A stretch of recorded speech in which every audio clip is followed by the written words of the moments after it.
Iran has enough highly enriched uranium to build 11 nuclear weapons. That is not a theoretical assessment. That is not a worst case scenario projection. That is the amount of weapons grade material Iran accumulated before the United States and Israel launched their strikes. And here is the part that should make everyone deeply, profoundly uncomfortable. That uranium is still there. It was not destroyed. It was not neutralized. It was not removed. It is sitting in Iran right now, buried under the rubble of bombed facilities, waiting. Let me say that again because I need you to understand what I am telling you. The entire justification for Operation Epic Fury, the military campaign that killed thousands of people and cost hundreds of billions of dollars, was to prevent Iran from obtaining nuclear weapons. The stated objective was to eliminate Iran's nuclear capability. And the result is that Iran still possesses enough enriched uranium to build 11 nuclear bombs if it chooses to do so. That is not mission accomplished. That is mission failed. And the reason nobody is talking about it, the reason this is not the lead story on every news network, the reason Trump and Netanyahu are carefully avoiding explicit discussions of what actually happened to that uranium is because acknowledging the reality would require admitting that the most expensive and destructive military operation conducted in the Middle East in decades did not achieve its primary objective. Having spent years as a weapons inspector dealing with exactly these issues, I can tell you that what I'm about to walk you through, the difference between destroying facilities and eliminating material, why uranium buried under rubble is not the same as uranium destroyed, and what it means that Iran retains the capability to build nuclear weapons even after absorbing everything the United States and Israel could throw at it, is something every person watching this needs to understand completely. Because the implications extend far beyond this specific conflict and into fundamental questions about whether military force can actually solve nuclear proliferation problems.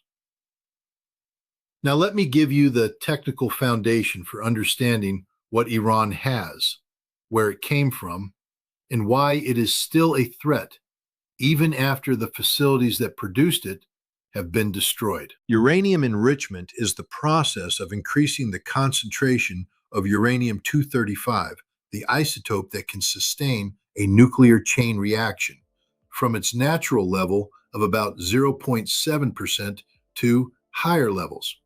For civilian nuclear reactors, uranium is typically enriched to 3 to 5%.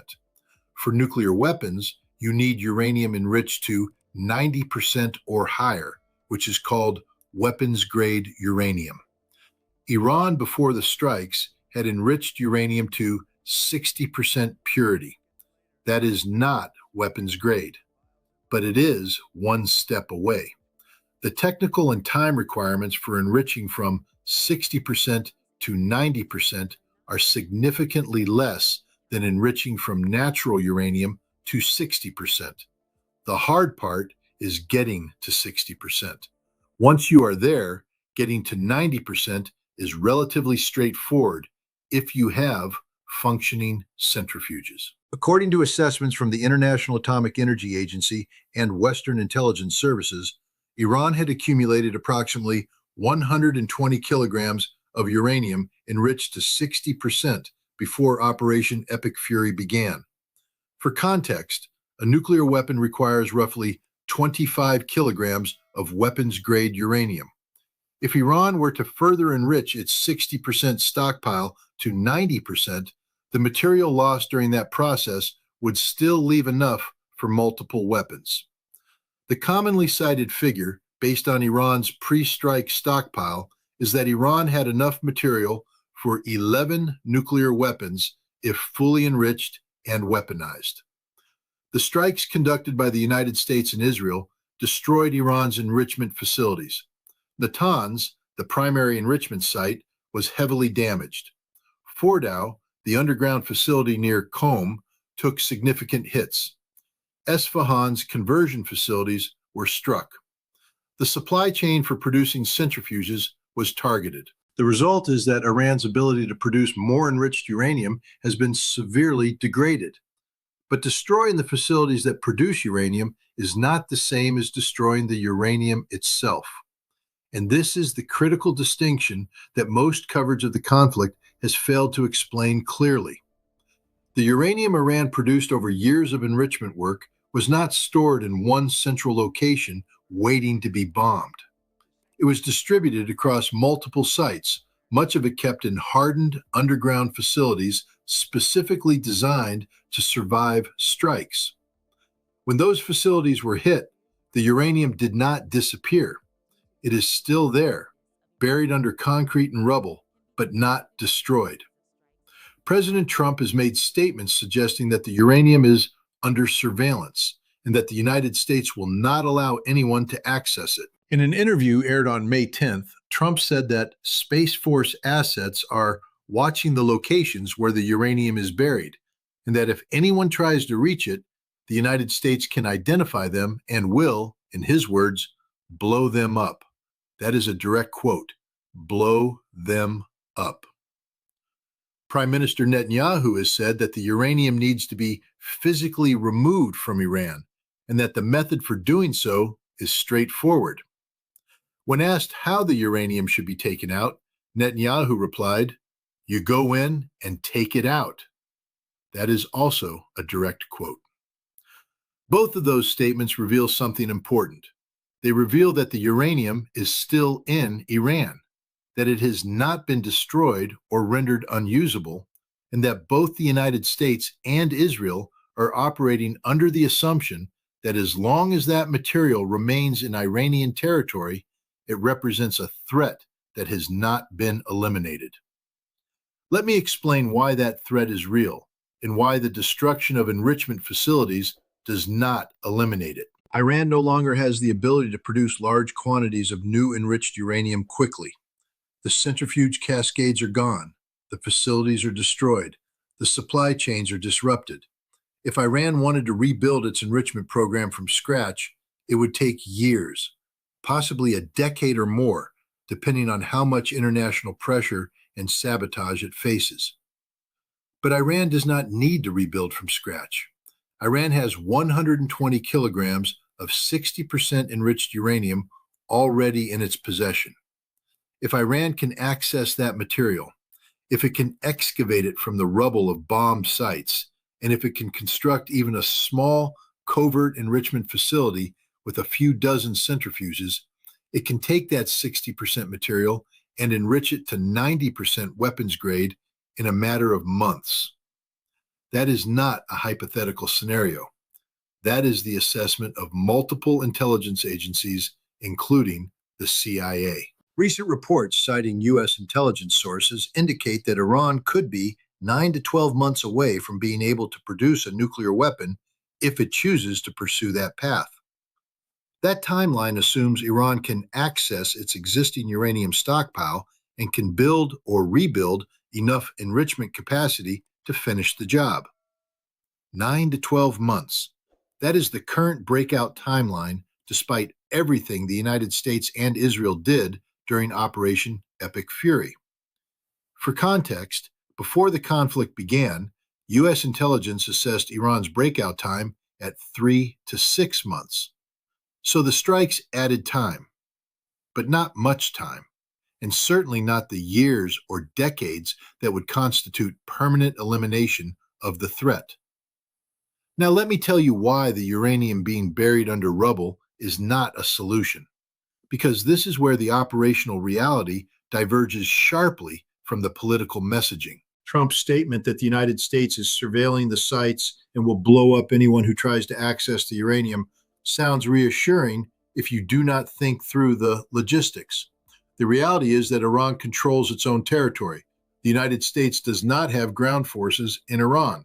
The surveillance Trump is referring to is satellite-based and possibly drone-based, which means the United States can see activity at the sites but cannot physically prevent access.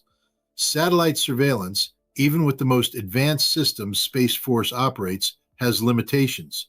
Satellites pass over target areas on predictable orbits. Iran knows when American reconnaissance satellites are overhead and can time activities to occur when coverage is reduced. Cloud cover, dust storms, and deliberate concealment measures can obscure activity. And most importantly, satellites show you what is happening, but cannot stop what is happening. They are observation tools, not prevention tools. If Iran decides to excavate the uranium, it will do so. The United States would see the excavation happening through surveillance, yes, but the decision to strike excavation crews would require real-time intelligence, immediate authorization from the president, and available strike assets in position to hit the targets. That chain takes time, hours potentially, and excavation operations can be conducted quickly, especially if Iran uses the cover of ongoing reconstruction at damaged sites to obscure what it is actually doing. Heavy equipment moves rubble. Workers in protective gear enter the site. Material is loaded into shielded containers and transported. All of that can happen in a time frame that makes interdiction extremely difficult. Moreover, striking excavation sites carries risks. If you bomb a site where workers are digging up radioactive material, you risk dispersing that material and creating contamination. The United States would be in the position of conducting strikes that could create radiological hazards affecting civilian populations, which creates both humanitarian concerns and propaganda opportunities for Iran. So the threat to blow up anyone accessing the uranium is not as simple or as foolproof as it sounds. Iran retains the ability to access its own material on its own territory, and the United States has limited options for preventing that access without maintaining a permanent military presence in Iran, which is not happening. Netanyahu's suggestion that the uranium can be physically removed by going in and taking it out is even more problematic. Going in means military operations inside Iran to secure sites, excavate uranium, and transport it out of the country. That would require ground forces, air support, secure logistics, and cooperation from neighboring countries for transit. It would be an extraordinarily complex operation that would almost certainly trigger Iranian military response and could easily escalate into full-scale war. The alternative is that removal happens as part of a negotiated settlement where Iran agrees to allow international inspectors or American personnel to take the uranium. But Iran just rejected the U.S. peace proposal and demanded reparations and control of the Strait of Hormuz. The diplomatic track for negotiating uranium removal is dead, which means the only path for physically removing the uranium is military. And the military path is fraught with risks that make it unlikely unless the situation deteriorates significantly beyond where it is now. So what we have is a situation where 11 bombs worth of weapons-grade capable uranium sits in Iran, buried but not destroyed, accessible but not accessed yet, and subject to surveillance but not to physical control. That is not elimination of a nuclear threat. That is management of a nuclear threat. And management requires sustained attention, sustained resources, and sustained willingness to act if Iran moves toward accessing and using that material.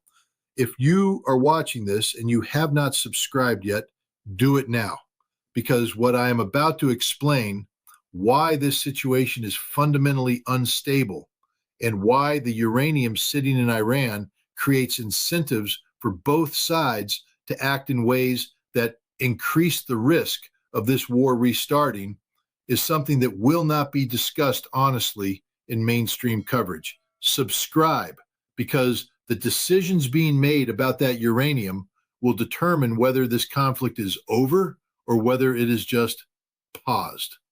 Let me walk you through Iran's decision calculus regarding that uranium, because understanding what Tehran is thinking tells you where this is likely heading. From Iran's perspective, the uranium represents the one strategic asset that survived Operation Epic Fury intact. Everything else was damaged or destroyed. The enrichment facilities are gone. The weaponization infrastructure was heavily hit. The scientific personnel suffered losses. But the uranium, the product of years of enrichment work, is still there. That uranium is both an insurance policy and a temptation.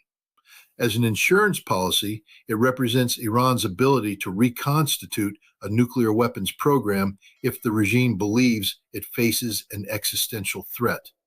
As long as that material exists in Iranian possession, Iran retains a path to nuclear capability, even if every facility is destroyed.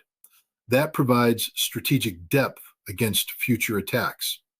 As a temptation, the uranium represents the option to go for broke. If Iran concludes that the diplomatic track is dead, that the United States and Israel will never accept a settlement that leaves Iran with any nuclear capability, and that military pressure will continue indefinitely, then the incentive to actually build nuclear weapons increases dramatically.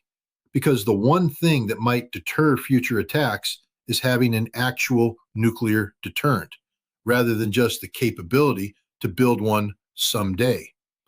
Iran has not made that decision yet, but the longer the current situation persists, the more attractive that option becomes. And the uranium sitting under the rubble is what makes that option available. Now, let me explain the United States and Israeli calculus, because they are facing a dilemma with no good solutions. The United States and Israel know the uranium is there. They know it represents a continuing threat. And they know that as long as it remains in Iran, the mission is not complete. But the options for dealing with it are extremely limited. Option one is to maintain surveillance and threaten strikes against any attempt to access the material. That is the current approach. It requires constant vigilance and the willingness to conduct strikes potentially for years. It is resource intensive and depends on maintaining the political will to act every time Iran probes the boundaries. Option two is to conduct military operations to physically seize or destroy the uranium. That requires ground operations in Iran, which means a level of military commitment far beyond anything conducted during Operation Epic Fury. It risks escalation to full-scale war, and it is politically difficult to justify invading Iran to dig up uranium when the official narrative is that the war is over and the ceasefire is holding. Option three is to negotiate removal of the uranium as part of a broader settlement. But negotiations just collapsed. Iran rejected the U.S. proposal, and there is no indication that either side is willing to make the concessions necessary to restart talks.